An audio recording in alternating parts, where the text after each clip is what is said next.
हम बात कर रहे थे IADWS की और हम आ चुके थे इसके तीसरे चरण पर। और तीसरा चरण बहुत ही अद्भुत है।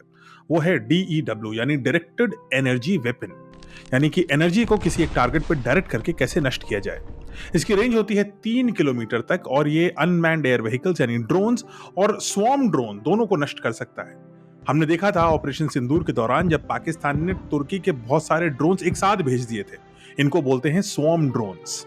DEW टेक्नोलॉजी के जरिए DRDO का ये जो सिस्टम है, ये इन स्वॉर्म ड्रोन्स को लेजर से टारगेट करके जला सकता है। आकाश में ही इनको खाक बना देगा और इनकी मिट्टी जमीन पे गिरेगी।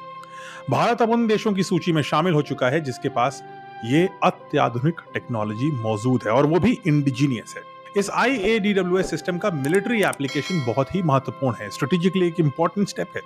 ये भारत की स्वदेशी सैन्य क्षमता को बढ़ावा देता है और डिफेंस टेक्नोलॉजी को भी आगे बढ़ाता है और भारत को दुनिया के सर्वोच्च रक्षा सिस्टम से लैस करता है और हमारी किसी और देश पर निर्भरता को बिल्कुल घटाता है। ये तीनों सक्सेसफुल टेस्ट एक महत्वपूर्ण कदम है और आने वाले समय में मिशन सुदर्शन चक्र के तहत इस सिस्टम को हाई रेंज भी बनाया जाएगा। भारत अब सिर्फ सैन्य तकनीक पर ही आत्मनिर्भर नहीं हो रहा है, बल्कि रक्षा के मामले में सबसे मजबूत राष्ट्रों में अपनी जगह बना रहा है।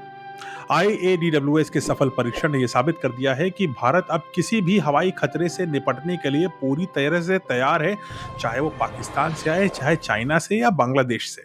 ये केवल नई टेक्नोलॉजी या मिसाइल्स का ही नहीं, बल्कि भारत की आत्मनिर्भर रक्षा तंत्र का एक बहुत बड़ा प्रतीक है। अब हम दुनिया के सबसे शक्तिशाली सेनाओं में से एक हैं और ये सिर्फ एक शुरुआत है।